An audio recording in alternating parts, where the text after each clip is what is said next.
क्या चुनाव आयोग कोर्ट में झूठ बोल रहा था? आखिर क्यों चुनाव आयोग पहले बार जो आंकड़ा देता है तब उसे 10 दिन का समय लगता है और छठे चरण का आंकड़ा देने में मात्र 3 दिन लगते हैं? क्या सीटें ज्यादा थी इसलिए ज्यादा समय लग गया, या फिर बीजेपी के खिलाफ वोटिंग हुई थी इसलिए आंकड़े को मैनेज करने में यह समय लग गया? नमस्कार, मैं ब्यूटी गिरी और आप देख रहे हैं नेशनल दस्तक। चुनाव आयोग पर जिस तरीके से सवाल खड़े हो रहे हैं वो आप सब जानते हैं। 17C फॉर्म आजकल ट्रेंड कर रहा है, लगातार लोग मांग रहे हैं 17C फॉर्म, लेकिन चुनाव आयोग देना नहीं चाहता। कोर्ट में वो कानून पढ़ाने लगता है कि ऐसा होता नहीं है, ये 17C फॉर्म सार्वजनिक करने के लिए कोई कानून नहीं है। पूर्व चुनाव आयोग जो है हैरान है और वो कह रहे हैं कि आखिर इसमें इतनी बड़ी बात कैसे हो गई। पहले तो हमेशा से 17C फॉर्म को सार्वजनिक किया जाता था, अब एकदम से कैसे इसका दुरुपयोग होने लगा। तमाम सवालों के बीच चुनाव आयोग घिरा हुआ है, लेकिन चुनाव आयोग अपने पर लगे हुए हर आरोपों को खारिज कर देता है और कहता है कि ये सब आरोप बेतुके हैं, हम बिल्कुल साफ है और दूध के धुले हुए हैं। लेकिन जो आंकड़े नजर आते हैं उसमें जो हेर फेर नजर आते हैं वो फिर से सवाल खड़े कर देता है, और अब जो सवाल खड़े हो रहे हैं वो बिल्कुल अलग है। अब जरा सोचिए, पहले से 4 चरण तक जो वोटिंग आए, जो वोटिंग के आंकड़े आए वो कुछ अलग थे, और उसके बाद फाइनल जो डेटा आया उसमें 5 से 7% तक बढ़ोतरी दिखी। इसमें सवाल ये खड़ा हो गया कि आखिर एक तो पहला सवाल ये था कि 5 से 7% आंकड़े बढ़े कैसे, चुनाव आयोग इसकी सफाई दे, पर चुनाव आयोग नहीं दे रहा, इस पर कोई भी वो जवाबदेही नहीं दे रहा। वहीं 10 दिन के अंतर में ये जो आंकड़े बदले हैं,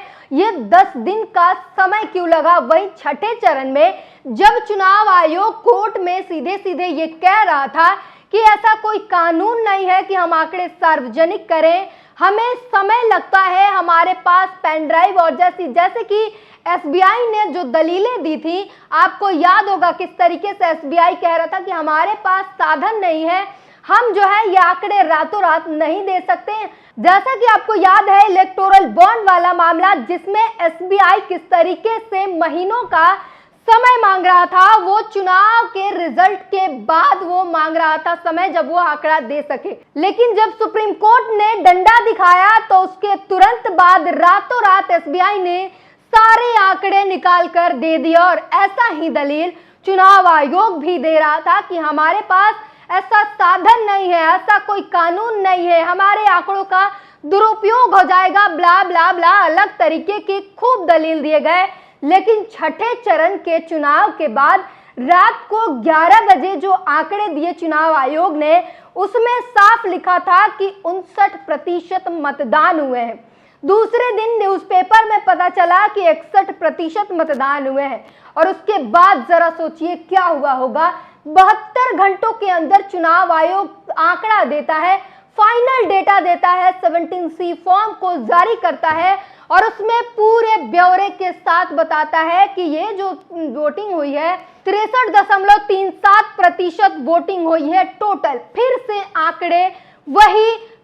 आंकड़े बढ़ गए, और सोचिए इस बार फिर से 4 से 5% आंकड़े बढ़ जाते हैं, और 1% में मतलब समझ लीजिए लाखों वोट बढ़ जाते हैं। अब सवाल 2 तरीके से खड़े हो रहे हैं कि एक, क्या कम सीटें थी इसलिए चुनाव आयोग ने ये जल्दी आंकड़ों का हेर फेर कर लिया और तुरंत आंकड़े जो है सामने दे दिए, और पहले, दूसरे, तीसरे चरण में, चौथे चरण में जो चुनाव हुए थे उसमें सीटों की संख्या ज्यादा थी इसलिए मतदान भी ज्यादा थे, और मतदान ज्यादा होने के कारण क्या हेर फेर करने में ज्यादा समय लगा, इसलिए चुनाव आयोग ने ज्यादा समय लिया।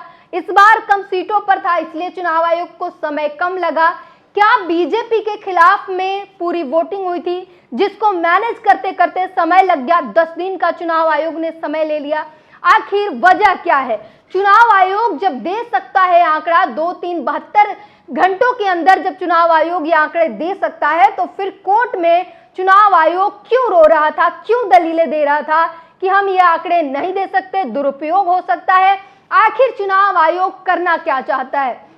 बीजेपी के बयानों की अगर बात कर ले तो लगातार जिस तरीके से बीजेपी के नेता जेपी नड्डा हो या अमित शाह हो लगातार बता रहे हैं कि हम 310 सीटें जीत चुके हैं 5वें चरण तक, और मीडिया की अगर बात कर ले तो एनडीए को जिस तरीके से 300 के पार लेकर जाया जा रहा है, आखिर ये आंकड़े आ कहां से रहे हैं? सोशल मीडिया पर भी लोग अपनी राय दे रहे हैं, क्या कुछ कह रहे हैं वो आपको बता दे। पुण्य प्रसून वाजपेयी ने लिखा है, मान लीजिए ये चुनाव पीएम का नहीं ईसी का है, यानी इलेक्शन कमीशन का है। 6th फेज वोटिंग 25 मई की रात 61.76% रहे और 28 मई की रात 63.37% हो गए। छठे चरण की जो वोटिंग की जो प्रतिशत आई, जो पूरे आंकड़े आए, उसमें फिर से बदलाव दिए गए, देखे गए, और इसलिए सीधे सीधे आरोप लग रहे हैं कि इलेक्शन कमीशन को भाजपा की तरफ से और बीजेपी पीएमओ से निर्देश आता है, उससे कमांड मिलता है, और चुनाव आयोग वही करता है जो पीएमओ से कमांड मिलता है। तमाम लोग सोशल मीडिया पर लगातार यही आरोप लगा रहे हैं। वहीं एक और यूजर ने लिखा है, एक तस्वीर है जिसमें आज तक के एक रिपोर्टर है, एंकर हैं, ये इनके पीछे एक तस्वीर दिख रही है जिसमें एनडीए को वो 301 सीटें देते हुए दिखाई दे रहे हैं। इस पर क्या कुछ लिखते हैं, प्रिय चुनाव आयोग, चुनाव रिजल्ट को लेकर आज तक की इस तैयारी में जो नंबर दिख रहे हैं उसमें एनडीए को 301 सीटें बताया जा रहा है। अगर यह आंकड़ा आपकी तरफ से न्यूज चैनलों को चुपचाप सर्कुलेट किया गया है तो अब इसे थोड़ा बदल दीजिएगा। नंबर मैनेज करने में आपके पास 6-7 दिन का वक्त रह गया है। चुनाव आयोग से कहा जा रहा है कि अगर आप भाजपा के पास, आज तक के पास चुपचाप आंकड़े पहुंचा रहे हैं तो इसे सुधार कर लीजिए, क्योंकि आपके पास मात्र 6 दिन बचे हैं, 6-7 दिन बचे हैं, और उसके बाद 4 तारीख को जब काउंटिंग होगी तो सभी प्रत्याशियों ने, एक तरफ तमिलनाडु में डीएमके ने पूरी जो है 17C फॉर्म हर बूथों से कलेक्ट कर लिया है, तो वहीं और भी प्रत्याशी इंडिया गठबंधन के हो या तमाम प्रत्याशी हो, उन्होंने अलग अलग बूथों से सब 17C फॉर्म को कलेक्ट कर लिया है, और वो इंतजार में है कि 4 तारीख को जब फैसला सुनाया जाएगा, जब रिजल्ट बताया जाएगा, तब हम 17C की फॉर्म को सामने रखेंगे और उसके बाद इस आंकड़ों का मिलान करेंगे और बताएंगे कि कितनी वोटिंग हुई थी और कितने की गिनती हो रही है। और इसलिए चुनाव आयोग को चेतावनी दी जा रही है कि अगर आपको लगता है ऐसा तो अपने चुनाव आयोग जो है पहले से 6 से 7 दिनों के अंदर अंदर आंकड़ों के सुधार कर ले, क्योंकि इस बार आप मूर्ख बना नहीं पाएंगे। जनता तैयार है, प्रत्याशी तैयार हैं, और तमाम जो लोग हैं जो इस चीज की समझ रखते हैं, वो हर कोई वो व्यक्ति 17C फॉर्म के साथ 4 जून का इंतजार कर रहा है और इंतजार में है कि आप जब आंकड़े बताएंगे तो हम मिलान करेंगे, क्रॉस चेक करेंगे, आप पर अंधा विश्वास नहीं करेंगे। इस पूरी बातचीत पर अपनी प्रतिक्रिया जरूर दीजिए। नेशनल दस्तक की आपसे गुजारिश है कि अगर इसको बचाना चाहते हैं तो नेशनल दस्तक को सब्सक्राइब करने के लिए रेड कलर के सब्सक्राइब बटन को दबाएं, फिर बेल आइकन की घंटी दबाएं। नेशनल दस्तक को बचाने के लिए बहुत जरूरी है कि हर खबर को शेयर करें, लाइक करें, कमेंट जरूर करें।